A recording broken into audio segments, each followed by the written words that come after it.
welcome back to Pod 'em Up, episode 2. My name's Episode 2. my name's Tibbs, and you are I'm Ollie. fantastic. So, that's not a very good intro, but we'll get used to it. As we go. We'll gradually get better and better intros as we Yeah. go along. Yeah, we It's will. I think it's a learning curve, this, isn't it? But Yeah. yeah. I'm quite pleased with the response to the first show, though. To be honest, we got quite a few downloads, and That's the first show. It's not too bad. it's Not too bad. not too bad at all. Better than I expected. Yeah. So Yeah. really pleased with that.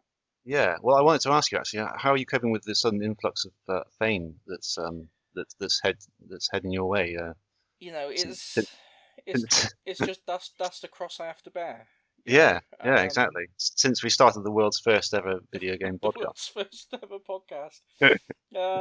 Actually, we're supposed to have a podcast. I'm getting a. Oh yeah, wow, that's even more groundbreaking. That's even more groundbreaking. It's amazing.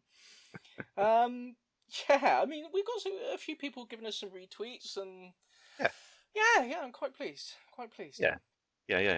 So we'll start off as we usually do. We'll have a quick chat about what's been going on, anything that's we find interesting, and what we've been playing.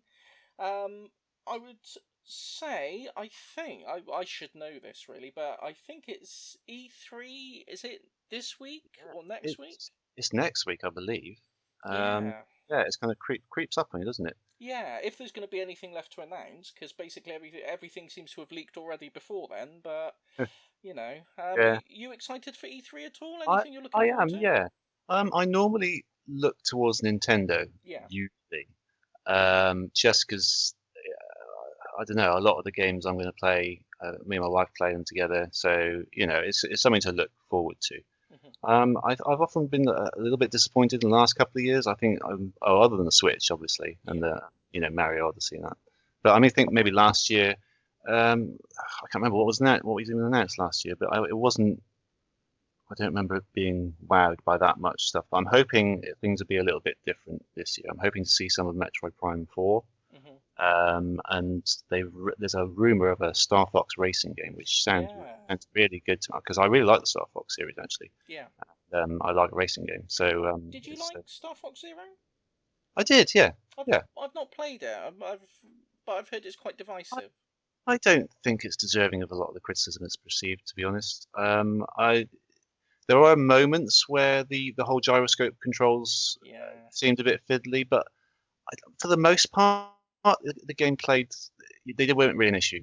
I didn't think. It was mainly in some of the bosses, like you would be sort of playing normally, and at some point the camera would suddenly zoom out, and suddenly it's not sort of behind your ship anymore. You can kind of see it, and it's moving around towards you and change direction. You think, what the hell's going on there? But then you realise you've got to look down at the gamepad, and then you sort of switch your views. It was a little bit disorientating then, but other than that, I think it was a pretty good game. Cool. Yeah. Yeah, it's definitely one. I've had one on my watch list on eBay for a long time, but I've never actually not got around to taking the plunge on it yet. Yeah. I think Star Fox, there's certainly enough of a cast of characters there to populate a racing game. I assume it's going to be like a kart racer type thing.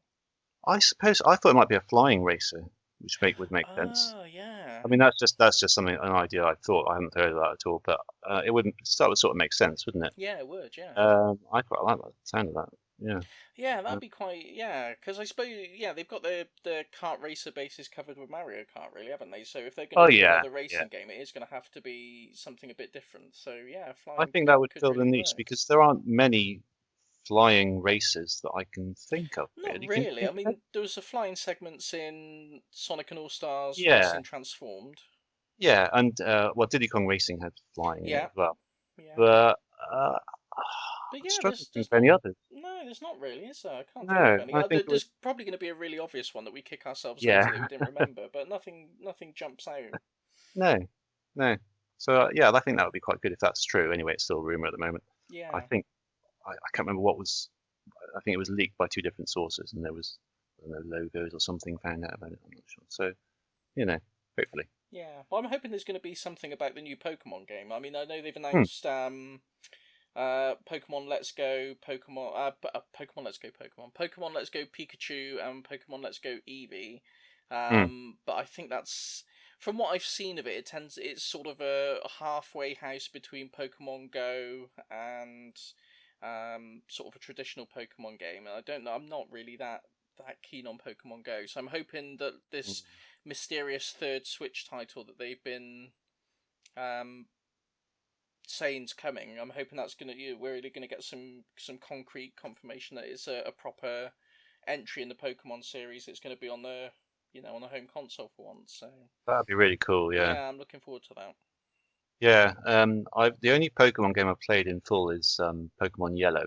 Mm. It was a long time ago. I got my wife into Pokemon actually. She played was it Silver, but the remake of Silver on the DS. Yeah. So she played through that a couple of years ago, and she really got into that. Oh, And it was I Soul bought her, Silver, wasn't it? I think. yeah, Soul Yeah. Silver, and I bought her Pokemon Moon last year or the year before when it was out. And she played through I think half of that. But I'd really like a Pokemon game on the Switch. Yeah. Because I can't really play mobile device anymore. They hurt my eyes too much. Ever since that eye thing, they never fully recovered in terms of like mobile screens. Oh, So I can't really sit and play the 3DS anymore. But yeah, Pokemon on the Switch would be really good because I Yeah, can it just play it would. on my TV. Yeah, brilliant. Yeah, well, I mean, I think a lot of people have been wanting a sort of home console Pokemon for a long time. I think it's the only thing that's held it back is the trading aspect of it, because that's sort of meant to be a Yeah, big part of Pokemon. I think with home consoles, I mean, the last generation with internet connectivity and stuff has become more feasible, but I think before then, there wouldn't be an easy way for console people to trade Pokemon with each other. But with the Switch being portable, I mean, there's one yeah, of those hurdles sort of taken away, isn't there? So, yeah, definitely. you It'd be know, a good thing to sort of promote their new online service that they're going to be pushing yeah. this year. Anything from Sony or Microsoft that takes your interest, or? Uh, not, um, no, not really. I tend to like to sort of hear about games to sort of after E3 when they're done. Really, I don't really kind of go into E3 expecting anything from any of the big companies. I think I'm sort of less into AAA games anyway, and that tends to be what they come out with. Yeah. So it's more sort of looking forward to Nintendo, maybe a bit of Sega as well, although they usually, well, if they've got something, they'll usually spill it like a week or two before E3 anyway. And yeah, just after E3, just hearing anything that came up, any interesting indies that popped up, Yeah. So yeah, so I think after E3 we should we might be able to talk about quite a few new titles that come out appeared hopefully. Cool. So since the last show, what have you been playing? Well, not much unfortunately because I'm moving next I Thursday. don't know if you'd have Yeah. much time with the big move. I saw you on Twitter packing up some of the games. That's right. Yeah.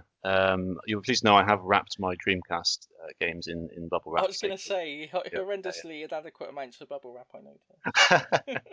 Well, I think the ones in plastic cases will be all right, surely. I'm sort of packing them kind of closely together so they don't rattle around. Yeah. But the glass, the only ones in like dual cases I have are the Dreamcast ones, so I've wrapped those up. Yeah, you got the and most fragile cases I think that's ever been produced. Yeah, they're not too bad. There's a couple of cracks in them already that they've sustained over the years, but nothing major. So I'm hoping they keep them in their original condition as I pack them.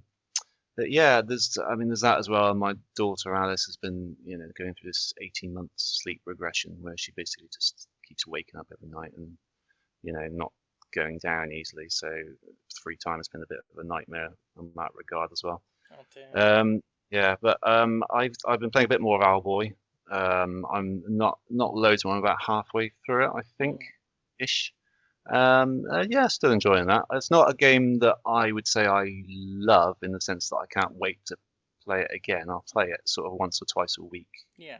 For a bit, but it is good. There's nothing really wrong with it. It's it's a good little adventure. Yeah. So did you get the box? Is it out now? I'm not sure. Oh, yeah, it The is. box I version. did get it eventually. Yeah, I had to run Hmm, around the houses with Amazon by it though. really?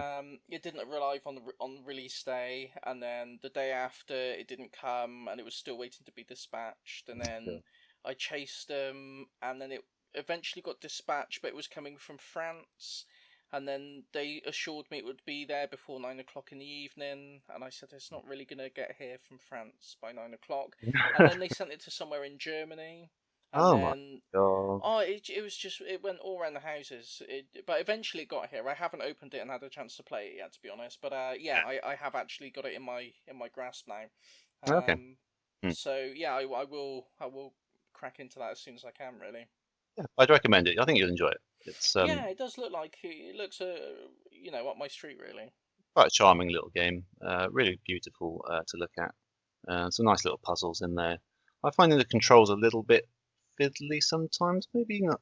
They're not that bad, but sometimes, like to jump, to fly. I kind of almost want to do like Tails flight, like keep tapping the Yeah. jump button, but it's like you jump and then you move the diagonal, you move the thumbstick, and then you start flying.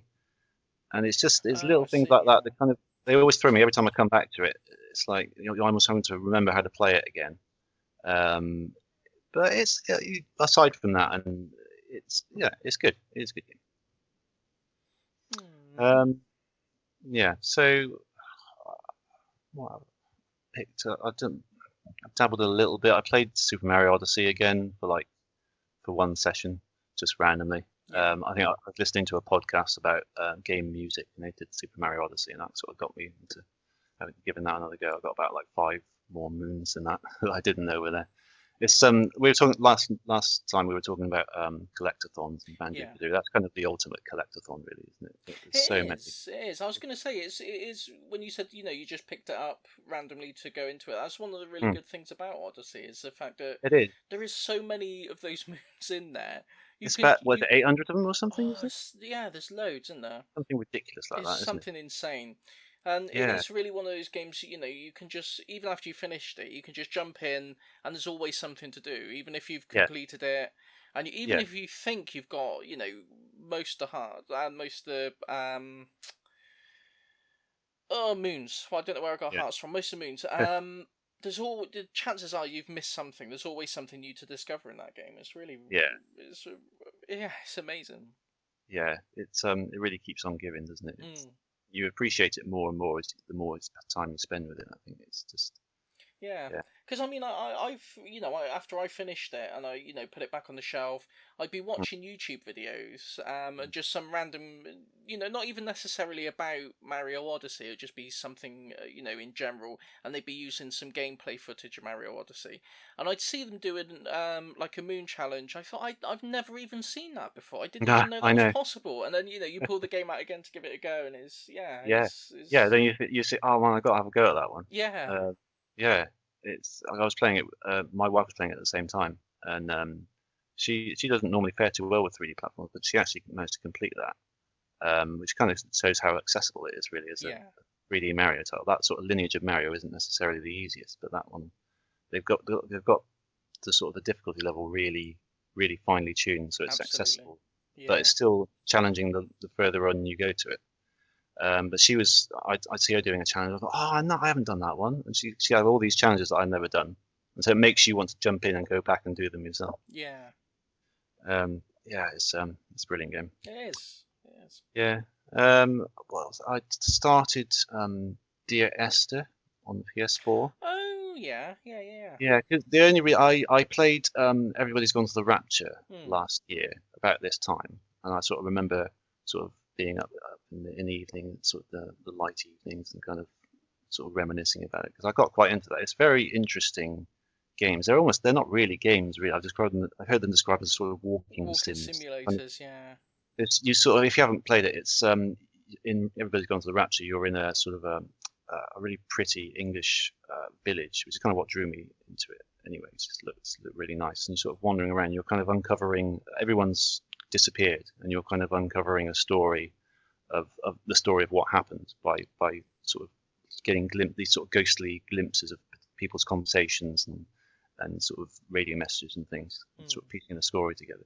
And Dear Esther is similar. I think it's more like someone's reading extracts from letters to you as you walk around this sort of bleak kind of It's like an coastal island area. or something, isn't it? It is, yeah. It's sort of very bleak and moody, and it's kind of you get these sort of poetic verses coming back at you, and they're kind of describing things that have happened between these characters. I played about, I don't know, 45 minutes of it, and you don't get very much idea what's happened at all, but you get these little glimpses, and you kind of want to get more and more involved in it, um, and just sort of try and start piecing things together. So it's intriguing. It's an intriguing idea for a game.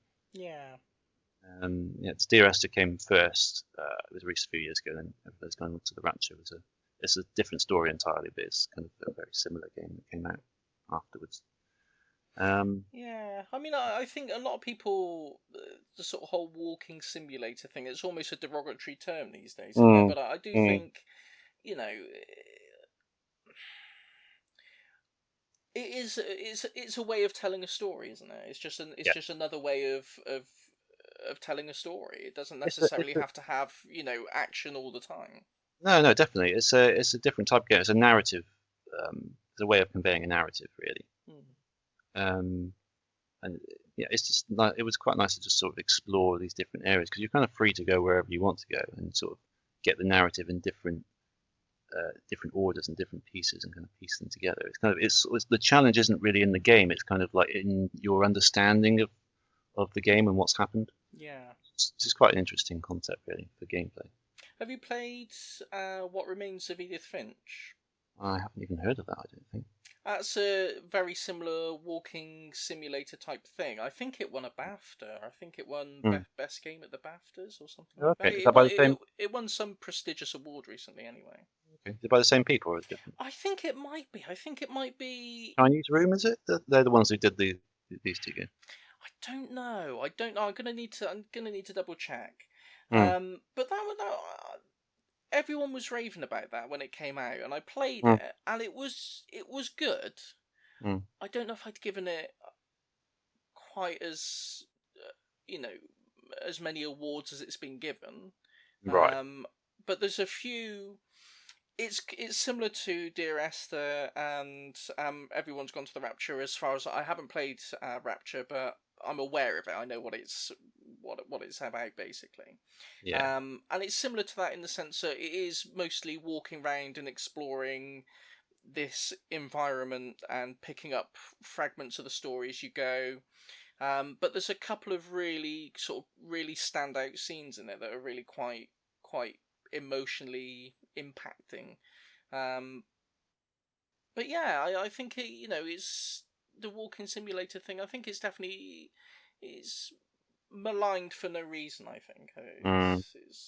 people A should bit give it like more of a chance. yeah. As a term, it's a bit like collectathon, isn't it? It's sort of a It is. It kind of reminds me like how sort of linear became a dirty word for a while. Everyone's like, yeah, "Oh, the game's so yeah. linear. Game's so linear." It's like there's nothing wrong with a game being Okay. linear. You Yeah, know, absolutely. some of the Yeah. best games ever made are linear. Yeah, definitely. But Um, that's good. Yeah. yeah. So that's about it for me, really. Unfortunately. How about you? What you've been playing? Mostly, I was finishing off Xenoblade Chronicles Oh 2, yeah, yeah. which I'm at the final boss now for Oh okay. that. It's had its frustrating moments. Some of the game mechanics really I saw work. you tweeting about one. Yeah, it really works Mm, against you sometimes. mm, I won't even try to explain it because there's so many different mechanics that are going on at the same time in that game. There's different characters and they level up different abilities, and then there's different levels of these abilities, and then there's some abilities that you can't level up in a traditional way. You have to mm. unlock them by doing specific challenges. So it'll be like block 5 times when fighting a specific monster. But the way the battle Okay. system works is you can't really. It makes it really difficult to block 5 times. It's difficult to explain, but a lot of it seems to be down to chance rather than skill. You just have to grind and grind and grind until you unlock these abilities. Yeah. And there was a bit towards the end of the game where I was completely roadblocked because I hadn't unlocked one of these abilities. Mm. And it was really frustrating. So I'm at the final boss now, and I don't know. It's a very frustrating battle, and I don't want to give up on it at this point because I'm that far into the game, but Yeah. it's kind of exhausted me on some of the grinding that it's made me do, and I've lost a lot of the momentum for it now. So it's become a bit of a chore just to get through and cross it off the list, which is a shame because I was really enjoying it to begin with. Yeah. I must admit, there's been quite a few games I've collected where I've kind of gone all the way to the final boss, and then either it's too tough or I can't be bothered, and it's kind of. But you kind of logically you think, well, I've basically kind of completed this game in the sense that I've seen everything that Yeah, the main story mode has to offer, and there's no gameplay wise, it's not going to give me anything new. I exactly. can kind of just watch the ending on YouTube and then just call it Yeah, call it a precisely. day. Yeah. There's quite a few games I've now added to that list that I've done. So yeah, I wouldn't blame you for doing that. Yeah, I mean, like I said, I'm like 40. I think I'm 45 or 47 hours into it. So, I've Yeah, poured that much time into the game, and yeah. I've got a horrible feeling that it's either one or two things. Either I'm just still crap at the battle system, which is possible, Mm, or the game wants me to go out and grind and grind and grind and level up even more before I face the final boss. And if it's the latter, then I just don't know if I've got the energy for it, to be uh, honest. So well, uh, I won't write it off yet, but yeah, I'll give it a chance. it's But the that point in all those sort of RPGs where you're kind of like, how much more grinding do I need to do? yeah, You know, and yeah, can I get away with doing it? Well, I was like, how many times do I have to try before I finally get it, or do I have to just go and do a load of grinding? yeah. Exactly. I mean, some games the grinding you don't really notice. Like, Mm, Final Fantasy VII. There were times when the random battles got a bit on your yeah, nerves, but the yeah, battles were always fun. They were always enjoyable. yeah. There's They always were. always different ways you could approach the battles. Yeah, With Pokemon, there's a lot of grinding in Pokemon, but I've never got fed up with it. I never felt like it was a roadblock to me completing the game. It was just, no, you almost wanted to grind to yeah. find new Pokemon and things like that. So I guess it's a case of the game disguising the grind, really. And I think it's got to give you good incentives for grinding. Like yeah, I just said with Pokemon, if you get new Pokemon by grinding, then that's quite good because it gives you a reason for doing it. It's not just for the sake of you know endlessly doing it just to be a bit better. yeah. Yeah, But I'm afraid Xenoblade doesn't have much in that mm, capacity. It's sort of that's a shame. grinding for the sake of grinding, really. But Yeah, yeah, we'll see how it goes. I'll report back on the mm, next show and let you know what I've decided with that one. But I'd still recommend anyone give it a shot. I mean, if you're yeah, into JRPGs, I mean, you'll know within about sort of 10 hours worth of play. Well, it sounds a lot, but I mean, for your yeah, average RPG player, I mean that you do 10 hours before breakfast, so yeah, you know within about 10 hours whether it's going to be for you or not. So yeah, yeah. the If I other had more time, I think. yeah, yeah. Well, yeah. If you get more time, then definitely, by all Mm. means, give it a go. Don't let me put you off trying it. No, no, no, no, no. Yeah, The other thing I've been playing, or not playing, as it were, because it went pretty much back on the shelf, was the Sega Classics Mega Drive collection for mm, PS4. mm. What a Okay. mess! It's Yeah. all. So I haven't really looked at too many reviews of this. So go on. Why is it a mess? It just doesn't work. It's broken. It's completely Really? broken. Yeah, the emulation is so poor. The ring sounds on Sonic One Yeah. off. It does. It's not. Right. It's not the. I mean, that's an iconic sound as you can get when it comes to the Yeah. Mega Drive. Yeah. It doesn't sound right. The punches don't sound right in Streets of Rage. The sound emulation in general is terrible. I mean, it's sort of the at games console standard of God. audio. It's really a poor show. Sonic One has stuttering and slowdown and dropped frames. When you go around the loop de loops, it stutters. Um, it's just I can't believe it passed any kind of quality control. To be honest, it's I remember when we were back in school, I was given detention for some reason, and I had to sit in the library, and I had a floppy disk with some an emulator and some ROMs on it in there that I got off someone in school, Yeah.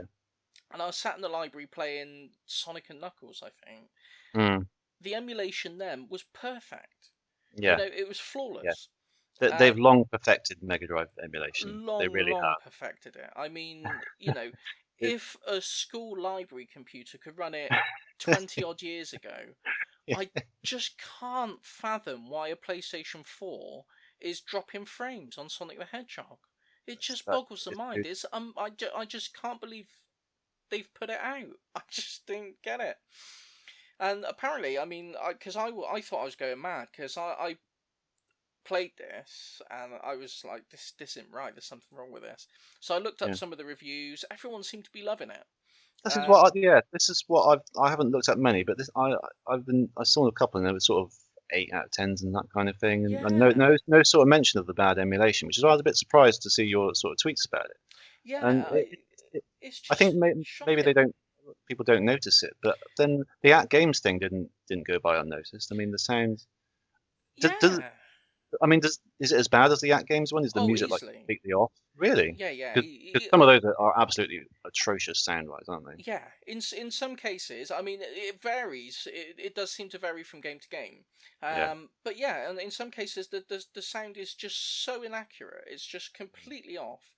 Mm. And I was watching a video. Jim Sterling did his first impressions video of it, and Mm. he tore the game to pieces because Okay. it's got like a rewind function in it, similar Oh yeah. to if you've used it on RetroPie or something like that. You can Yeah. rewind the game a Yeah. bit if you make a mistake. If you play a two-player game, Mm. player one or player two rewinds, it Mm. doesn't rewind on the other player's screen, so the the game falls completely out of synchronization, and Right. you'll have health bars jumping up and down all over the place, and characters flitting about the screen, and characters disappearing and freezing. It's just it's a mess. It's a mess. Oh, it's so disappointing. Yeah, it's really Uh, disappointing, and that's not even starting on the fact that Sonic 3 and Sonic and Knuckles are completely mm. absent from the game.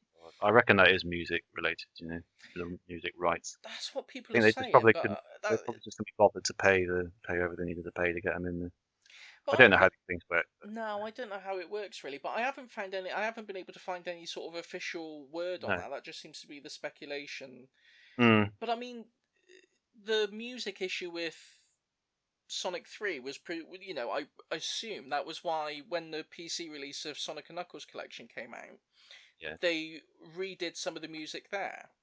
Yeah. It had a completely different soundtrack for some of the levels, like Carnival Night and Launch Bay Zone had completely different Yeah. soundtracks. Ice Cap as well. Ice Cap as well, yeah, exactly.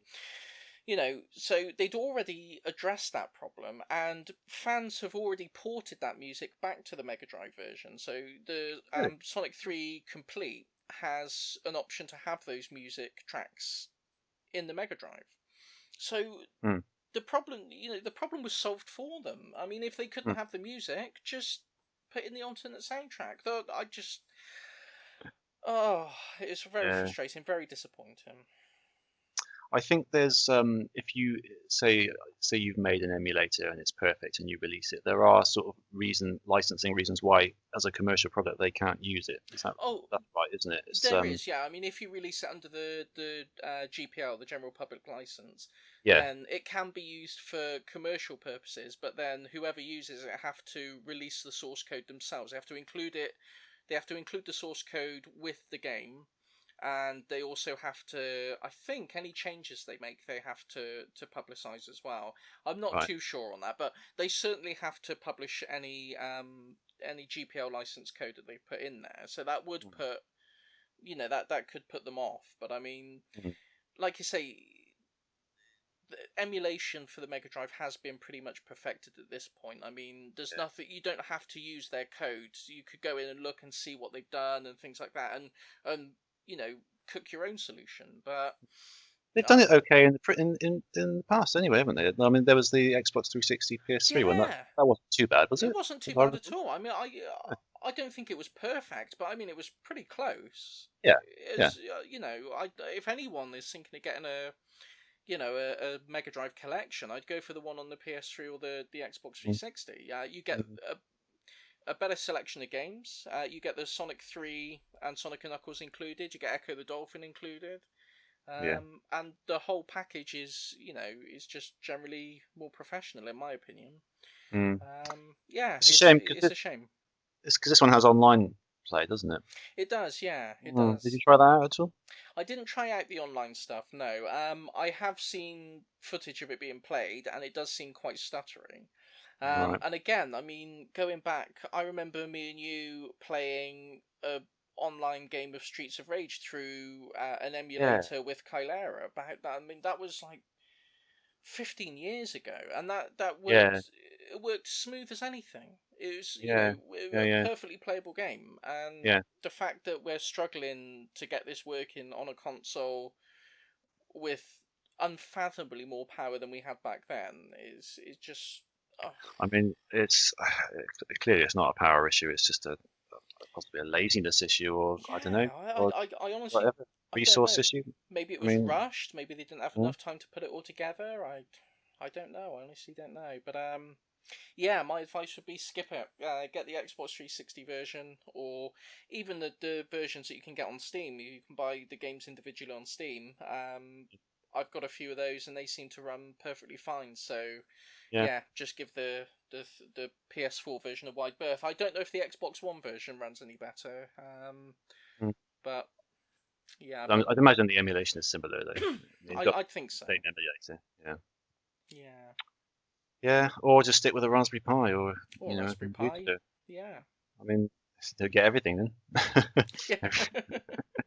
Well, I mean, let's be fair. We bought these games multiple times over anyway, so it's not like we. Well, yeah, I mean, I think that's probably like the 8th or 9th time I've bought Sonic the Hedgehog. Oh God, yeah. I mean, yeah, we legally we can do what we want with it now, sure. I don't know if that stands up, but I'm gonna say I'm not sure that'll stand up in court, but. All right. Cool. Okay. Well, shall we take a quick break then, and then when we come back, we'll have a chat about our game for the month, or I say month. We don't know if we're doing it monthly. Our game of the show, Sunset Riders. Yeah, let's do it. Okay. Back in a bit.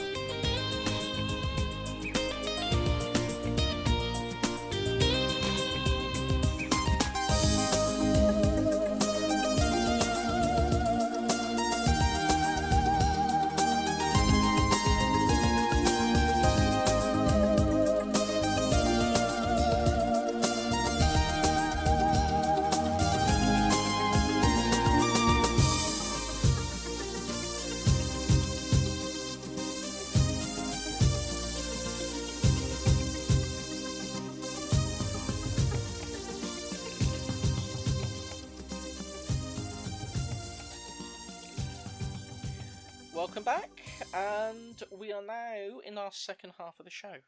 It's flown by. We made it. We've made it. Done 1.5 shows. Fatigued already. Yeah. Right. So you chose the book club game of the show. I did. Our first ever book club pick. I wanted to go for something quite straightforward, quite simple, but quite fun. Yeah. To ease us in, and I've chosen Sunset Riders on the Sega Mega Drive. Yes. I played this once, emulated beforehand a couple of months ago, and I really liked it. So I've always wanted to come back to it, and I thought this was a good opportunity. Yeah. So it's derived from an arcade version originally. There's also a SNES version. I think the SNES and the arcade versions are pretty similar. The Mega Drive one's a little bit different. But yeah, so I got some notes. It was developed and produced by Konami. It was released in Europe in April '93, and in America a little bit before in December '92. And it wasn't released in Japan. It wasn't released in Japan? Apparently not, no. Not like... That surprises me. I think the price is a little... It's not too bad, but I think by Mega Drive standards, it's sort of a loose cart. I was had a quick look on eBay. It's kind of 30 to 40 quid. I was going to say, I saw a box copy for about 70 quid, I think. So it's starting to get into more. It's out of the sort of casual buy territory, I think. Definitely, It's sort of it's at its original price or above. Yeah. I would say, yeah. But it's a 1 and 2 player game. You can play co-op on it, which sounds like it would be really fun. I didn't get a go on that myself.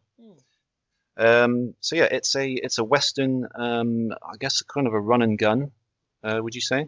I'd say definitely run and gun. Hmm. There's parts of it that reminded me more of a scrolling beat 'em up in some ways. Not that you sort of punch them, you kind of shoot everyone, Yeah. but there was something about, I don't know, the flow of the game. Like you would walk forward and you would be stuck on a screen and you wouldn't be able to progress until you shot all the I was enemies. gonna say it does have the feel. I kept expecting like a flashing beep beep Yeah, beep to come up a in a flashing corner go telling you sign. Yeah, to yeah, go. yeah. Yeah. Yes, it has that sort of sense to it. Yeah, I'm glad you agree on that. Uh, but yeah, I think it's a bit it goes at a slightly more rewarding pace than I would say a beat 'em up, whereas you sort of have to stop and keep punching people. In this, you kind of it's all completely one hit kills as far as I could tell Yeah. with all the enemies. So you'll be walking along and an enemy will pop up above you, an enemy in front, and you've got two shoot buttons, and I believe one of them you could hold, and then while you moved, you wouldn't move your character around. You would sort of point at where you wanted to fire, and the other one was the same, except you could move around at the same time. But you've got to shoot these guys as they pop up, and yeah, there was something very rewarding about sort of walking through and just a guy comes up and pop, another guy up pop, and you sort of keep your pace. Do you know what I mean? Yeah. Like there was something quite engaging about that, I thought. Yeah, I thought it was very difficult. I'd forgotten how difficult it was to it begin is a with. difficult game. Yeah. How Yeah. far did you get in it? I didn't get very far. I got to be honest with you, because No. only been playing it in dribs and drabs. So I think Yeah. I didn't get much past the sort of second mission. I think, but Yeah. yeah, it's surprised like that the first few screens on there. The amount of times I'd just be walking along and then dead out of nowhere, and Yeah. the little countdown to continue. Oh That yeah. was Sometimes you don't even see it coming. It's like you you don't even see it coming. No, suddenly there's a dynamite stick there, and you weren't even aware of, and yeah, it just the explodes. dynamite Yeah. especially. Yeah. Yeah. Yeah. Yeah. One thing you were saying, it reminded you kind of like a beat 'em up. Mm. It reminded me what I was thinking as I was playing it is it's kind of like a slow motion bullet hell shooter. It In is, yes, it is slow motion. That's another point I was going to raise. The bullets move very slowly across the Yeah, screen. and Uh, there was a section there's some sort of barrels on the bottom and a balcony on the top, and it was kind of like I had to try and position myself in between the path of all these bullets as they were going yeah, across, and yeah. like you say, it's all kind of it feels very slow motion, and it just had that very sort of almost like a bullet hell aesthetic to it, I think. Yeah, there's definitely a geometric aspect to it in terms of the positioning yourself to avoid these. You can see them coming, and then you can kind of adjust. There's Yeah. also there was like a dodge move. Did you get that? It was like a diagonal down and Is that where he jump sort of jump. slides along the Yeah, floor? Yeah. yeah. I sort of did it accidentally. I thought, oh, hang on, that's quite useful. Uh, yeah, it's definitely there's definitely that aspect to it, I think. Um, there's bits where you're standing in front of a crate and there's another guy standing on the other side and he's kind of popping up and shooting Yeah. and kind of ducking down again. I thought I quite like that aspect. It reminded me of there's a bit in Naked Gun where you kind of see Frank Drebin kind of shooting this guy and you see a shot of the other guy. And then you see the next shot and they're like 3 feet away from each other. There's bits that reminded me of that, where they're literally just either side of one crate and just popping up, shooting, ducking, popping up, shooting. Yeah. Yeah, it's a very bright, colourful game, isn't It it? is. It's a really good looking game for the Mega Drive as well. It is, yeah, yeah. And it sounds great. I really like the soundtrack. Yeah, and that It, title screen is just really sets the scene, doesn't it? Really it does. atmospheric. Yeah, the music is brilliant.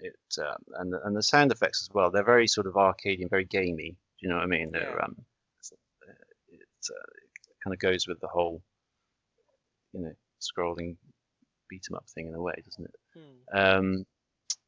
Yeah, it was very very bright, colourful, lots of pink for some reason. There's a slight camp element to it, would you say? Yeah, For some reason. hadn't thought of it, but yeah, you're right actually. I don't know why. If you look at the arcade one, there's even more that way. There's like these very vibrant sort of yellows and greens and and kind of light blues. Even the horses of the characters are sort of color coded to the characters. It's quite a bizarre world that they live in. It is, yeah. Yeah. Let's address the elephant in the room. Last episode, I postulated that there were prostitutes in this game that you could get cheeky power-ups from. Did you encounter these ladies of the night? I encountered some friendly bar staff, certainly. Yeah, yeah. Well, I suppose it's up in the air as to whether they're actually prostitutes or not. Perhaps I'm being unkind. I don't know. But having recently watched Westworld, I think you might be onto something there. Yes. The way it's mainly in the first stage. I think you'll pass by a building and there'll be an open door and you can press up and you'll run in and you'll come out with a lady on your arm and smiling ear to ear. Satisfied look on your face. Exactly, yeah. And then you'll get a power up. I don't think all prostitutes work that way, but yeah. A little bit beyond my expertise, I'm afraid. Yeah, well, I'm only speculating. In the SNES version, they're much more suitably dressed. Are they? Well, that basically that cements it then. If it was censored, I would say so. If it was censored on the SNES, then that's what it was. Yeah. I mean, the whole game, the Mega Drive version, anyway, kind of cuts it a bit close in general and things like that. Like it's there's a stage where you have to fight Native Americans. I didn't get that far. Did you get that far? No, you have to fight the Indian boss. Let me see if I can find what he says, because he says something. Oh gosh, I'm cringing already. See if I can find it, because I want to get it right. I've got some notes here, and I noted it down. He says, before you fight him, he says, "Me ready for powwow." Oh gosh. Yeah. It's a different time. It was a different time. It was a different time. You could get away with this. Is 92, 93. You could get away with things like that. I don't think you would now. No, I don't think you would. No. There was some, there's some quite vibrant characters in there, and the bosses. Of course, you got the first boss, the bury me with my money chap. Bury me with my money. They all have names as well. He was what? Simon. I want to say his name was Simon. Green something green gold. No, what was it? Simon Greedwell. Greedwell. Mm-hmm. Yeah, that's the fella, and he's that's quite an entertaining boss actually, because he's kind of standing on the balcony, and there's sort of other guys popping up around him, but he's got two barrels protecting him, and you have to shoot down the barrels, and then the barrels will fall on you when they're ready to fall, so you have to dodge out of the way of those as well. That was quite a good boss. Yeah. Did you get so the level after that is on the train? Did you play that level? I played a bit of that one, yeah. Yeah, I didn't on my own Steam. I didn't complete it. No. I could do the first, like each of the levels. There's 4 levels, and they're both broken up into 2 acts, if you will. And I got to the second part of that level. I could sort of cope with the game. I played it a few times. By that point, I could cope with the game fairly well up until that point. But there's just too many sort of bullets flying in your way, and they're popping out from, you're on top of the train, and there's people coming out of the windows and the carriages shooting up at you and all sorts.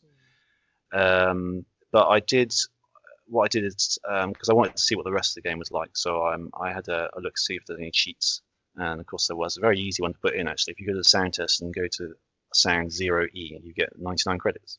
Oh. So yeah, I wanted to do it on my own Steam to see how far I could get, but then I did that as well just to see the rest of the game. And yeah, so it goes from a train station to a mountain where you fight the Native Americans, and then it's sort of kind of a wood / sort of mansion where you fight the final boss, who's Sir Richard Rose, who's kind of like a sort of a posh dandy sort of character. Yeah, it's not a long game. I think I sort of played through in about 20 minutes. Yeah, I think that's quite common with if it it was designed for the arcade, and you don't want people hogging the arcade cabinet for hours on end. Do you? No, exactly, and the Mega Drive version is no different in that respect. You'll die a lot, and you have to go through it the hard way, really. Yeah. But it was entertaining to do so. When I lost all my lives, I didn't want to just not play it again. No, it's definitely got the sort of one more go factor, hasn't it? Yeah, definitely. It's I think one thing I found quite interesting, what I thought was quite cool, was the first level. How it sort of ramps up and introduces the different enemy types as you go along. You know, Yeah. you start off with just the shooting, then you get the dynamite, then you get cattle that are coming at you.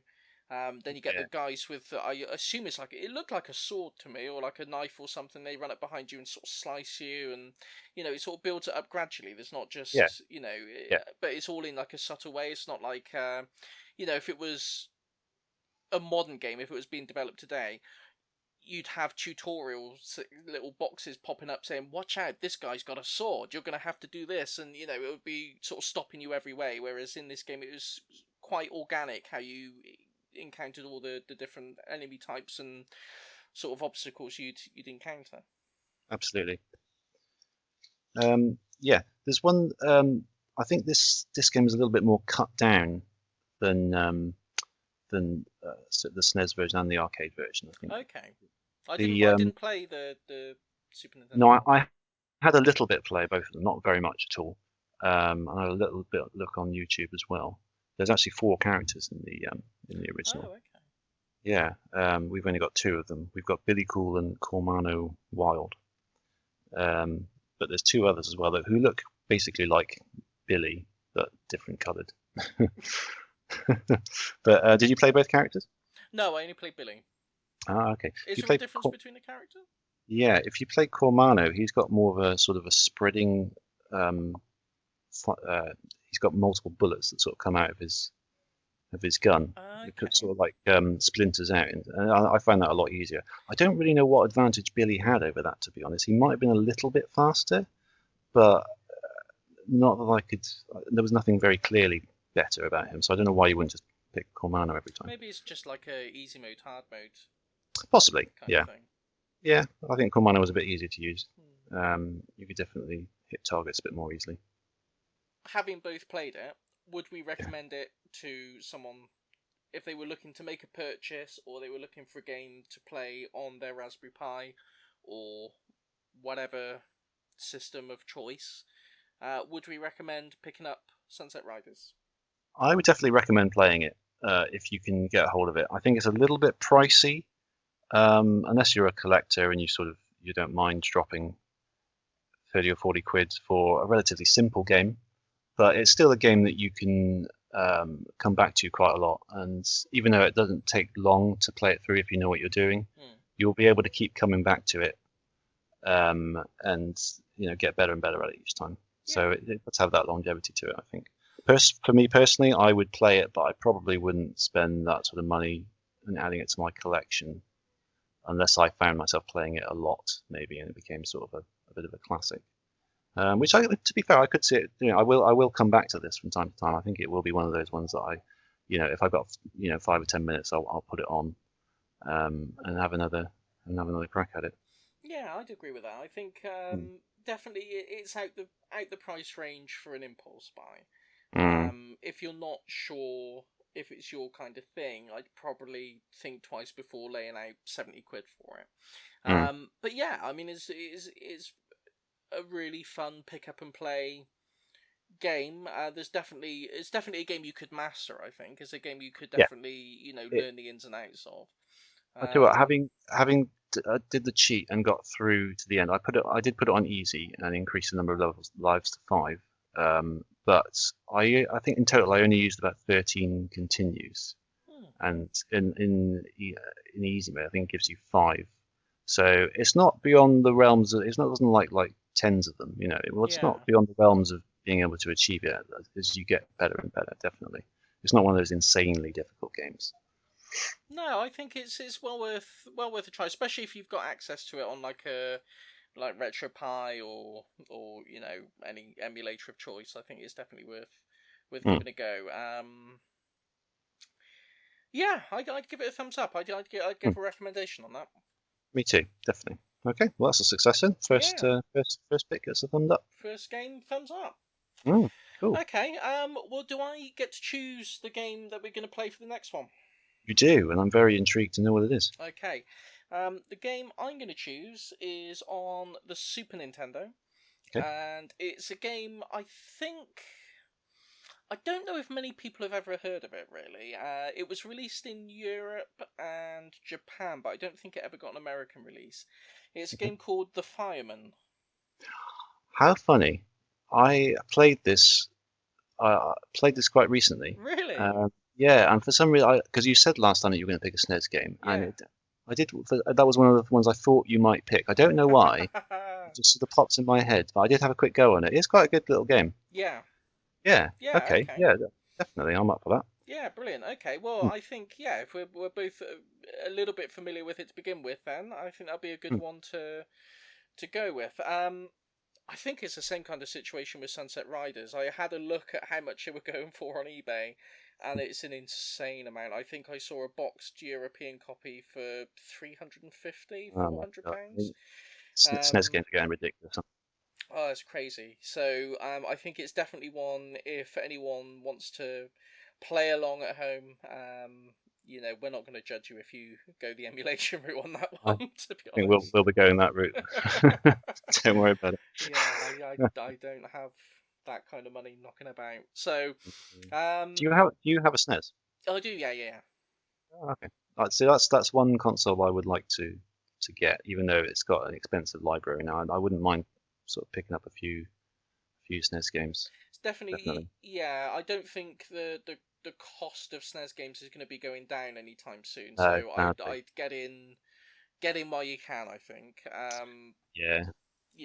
It's some there's consoles sort of rise and fall in popularity amongst collectors. I think, but the SNES tends to remain a constant. That is always in sort of high demand. So, it's not getting any cheaper.